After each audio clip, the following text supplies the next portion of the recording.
To remain updated with the latest business news, click on the bell icon. Well, the government is looking at 2023 as a way of nurturing growth for the post-pandemic phase in India, and the union budget was a clear example of that. Well, privatization is one key significant reform, economic reform, and for last few years it has turned out to be of high importance in terms of the value that it has given of assets. Well, I'm joined by DIPAM Secretary, Mr.Tuhin Kanta Pandey, who is with me here on Business Today TV, India Today Group. So thank you for joining us. And first, I'd like to congratulate you and, of course, the team on a successful budget yet again another year. And my first question to you, I'm going to keep it very clear and simple. Time and again, you and, of course, Madam Finance Minister has stressed this, that the disinvestment target and the privatization reform is not just limited to the whole concept of target and numbers, but it is beyond that. Now, from an economic reform point of view, we do understand how it has brought in the significance, but from the point of an employment generation, if you could share with us how has privatization in the last few years, including one of the biggest, Air India, proved to be of help? The privatization, actually, if you really ask me, frankly, we have done it only this year, starting with Air India. Privatization, we mean, is transfer of management control as against the general disinvestment, where we can also give a minority stake sale in the markets of our listed companies, or we can bring listed, unlisted companies to the market through the IPO. So privatization is distinct in the sense that we are selling a certain chunk of shares along with management control to a strategic partner. So in effect, that actually changes the whole game so far as the management of the enterprise is concerned. Because in the minority stake sale, although we could argue that the listed companies provide a lot of accountability through the investors, through the accounting system, through quarterly results, through the investors participating in different fora. Minority stakeholders also have a role, but nevertheless, while you are in control of this, it is perceived to be a public sector or a government company. But when the management control passes on to the private hands, then we call it actually privatization. This is the terms that we use in privatization and disinvestment in that sense. So privatization actually has, the first one has been Air India. As I said, the 20 years we had the first privatization, and the second one, which is NINL, which is going to be closed, Nilachal Ispat Nigam Limited. And of course, there are several others transactions which are in the pipeline. There are certain at advanced stages, there are certain at launch stage, there are certain at due diligence stage. So the idea behind the privatization is not new. It's been very old. And in fact, the economic survey of the year before the last year actually had a one full chapter on privatization and wealth creation. They looked at various companies which were privatized way back in 2002, 2004, including, for example, VSNL, which eventually became Tata Communications. We had Balco, we had Hindustan Zinc, we had CMC, IPCL, and some of the hotel units. They actually looked at the performance of those companies over a period of time, because there's a lot of data is now available. And the economic survey came to the conclusion that in all matters of performance, the privatization actually helped, both in terms of employment creation, productivity enhancement, production improvement. And in fact, some of those companies have become very large companies of global scale. Tata Communication, for example, you would be aware that have got presence in all 5 continents. They own certain undersea cables and provides enterprise solutions. So same thing is with many other companies as well. So now the basic idea is that the government has its own constraints so far as business is concerned.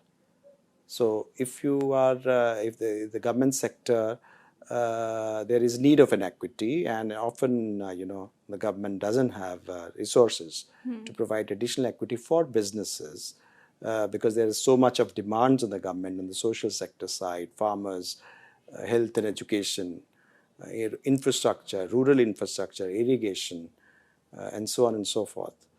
So this is better, organized by the private sector through the markets and the same financial system is supporting both public and private sector anyway. So it's a money of the economy which is intermediated through the banking system which goes so far as the debt is concerned. Right. So if we are able to do that with the relative faster decision making required in businesses, as you know, technology is changing very fast, and you have tremendous amount of technological change, tremendous amount of changes in business models, where you require a very nimble decision making, and that decision making may not be perhaps available with the public sector managers.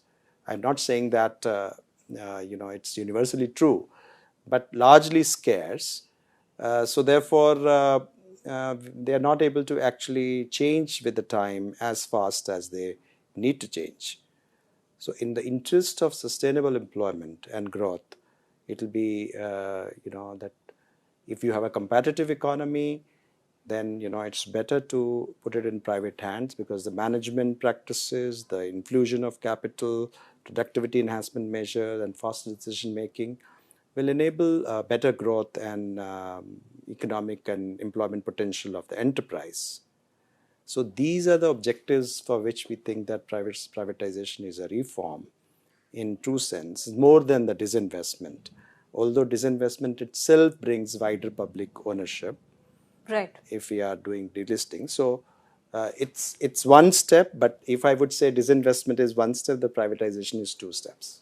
Got it. And time and again, I think the government has stressed that government should not be in the business of running businesses.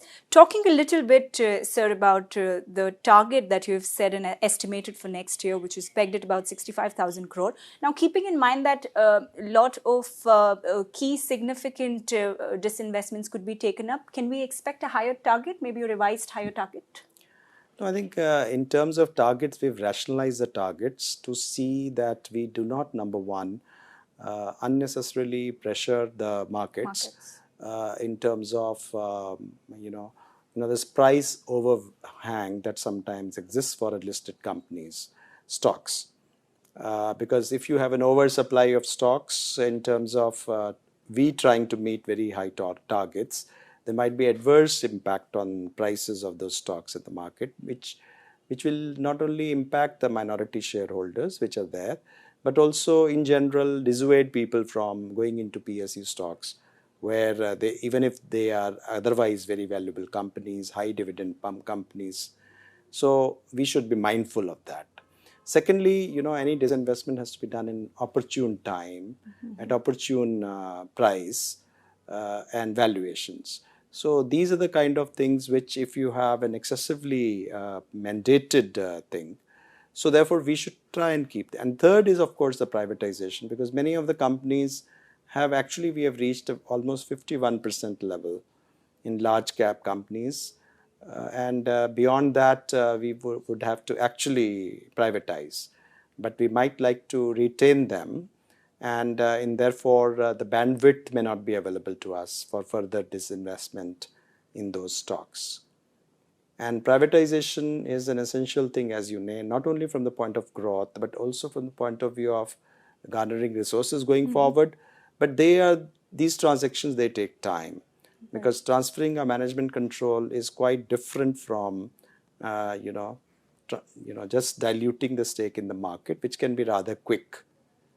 Transfer of management control involves an intricate commercial decision making, multi-layered, through a competitive bidding process with right valuations, with proper bidding, and with attendant other consequences of, as I said, market, bidders' interest, there could be litigations, and so on and so forth. So therefore, predicting privatization transaction and translating into a budget target is something difficult, and therefore we should keep the targets as relatively moderate and try and complete our transactions, even though some of the transactions may have less resources in terms of receipts to the government, but they may have a high potential from the point of view of economy.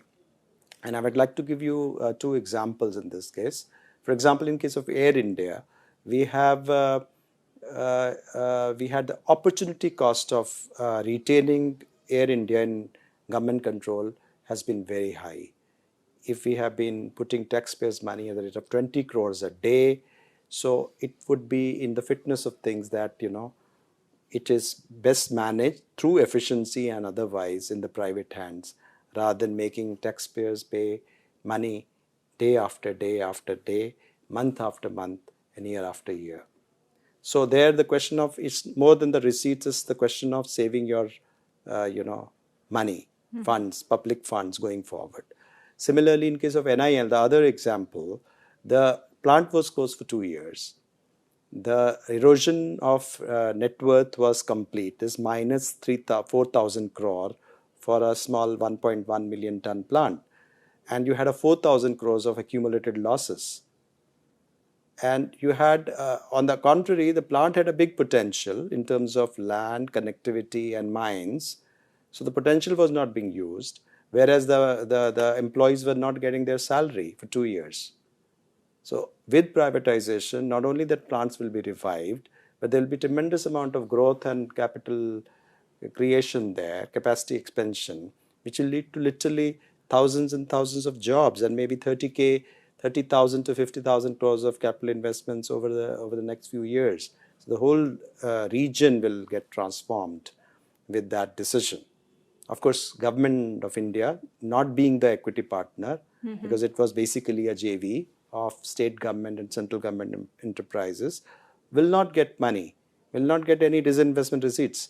So the issue is that although it was giving us a nil disinvestment receipts, but in terms of economic thing, it was a very right thing to do, Right. in the interest of employees and the economy.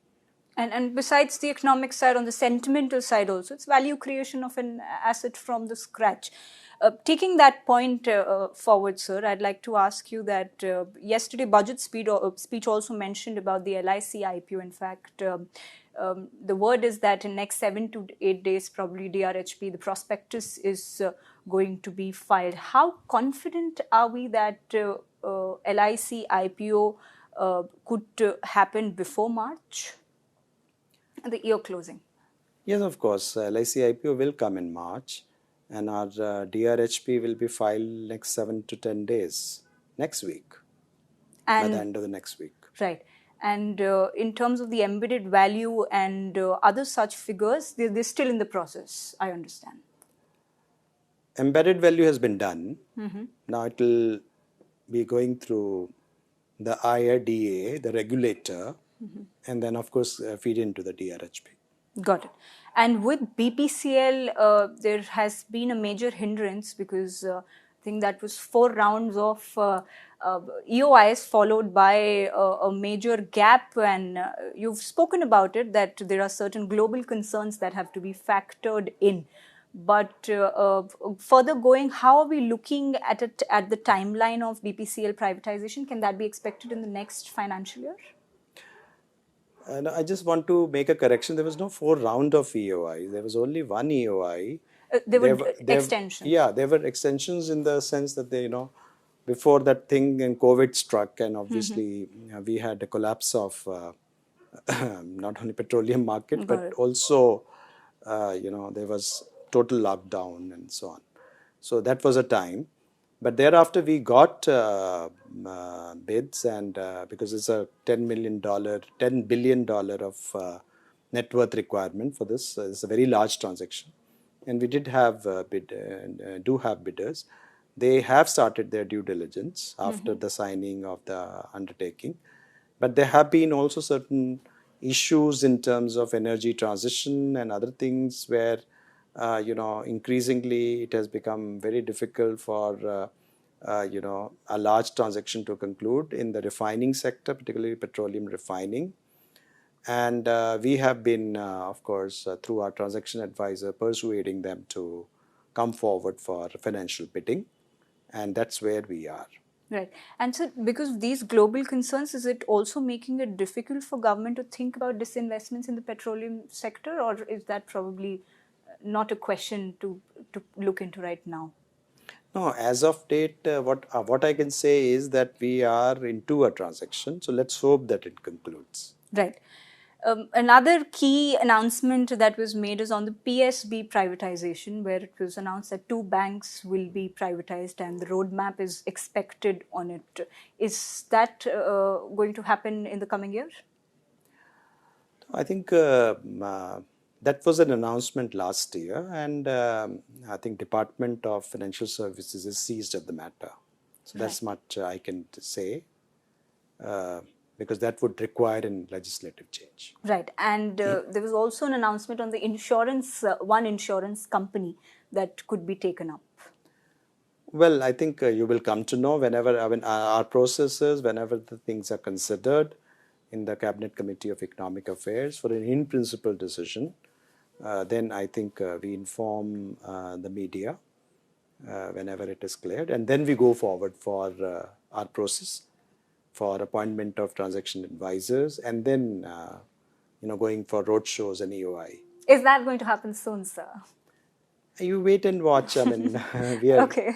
We are rolling out things, and we have to see the timings and so on. Yeah. Absolutely. And it has to be a sigh of relief for you after Air India, but there's so much in the pipeline that I'm sure you will be on it. But one last question, sir, before I let you go, and this is that what can be expected as a part of the privatization pipeline? We've discussed all of this. These are in the process. Is it anything new? New assets that are going to be identified, or right now the attention is going to be to execute the one that are in the pipeline? No, I think pipeline concept itself means that there is something at the end, there's something in the middle or a different parts, and something in the beginning. So therefore, there will always be some feedstock which will be put in the pipeline, and there will be something which should conclude. That is a right way of doing, disinvestment transactions. Right. Because as I said, that disinvestment transactions itself are a little longish. You will have to have undergone a serious amount of due diligence and processes and work. These are companies which are divested. These are not merely simple asset sales. There are a whole lot of issues are involved. The contracts have to be looked into by this thing. There's a long-term implications of various issues. The assets have also to be looked into. The liabilities have to be looked into. The SPA has to be negotiated. So all these are very complex things which take a lot of time with the right kind of advisors, which we also have, and which of course the bidders also they hire. So there is something which will, in order for us to conclude something, for example, if I am supposed to conclude in this year, I must have started it a year back or so, right, in order for me to do that. So from that point of view, there will be, there should be a new entrance in the pipeline as well. And this is in accordance with our new PSC policy. Got it, sir. Thank you very much for talking to us on Business Today India today. We wish you luck for all these upcoming tasks that you will be taking up, sir. Thank you. If you like the video, do like, comment, share and subscribe.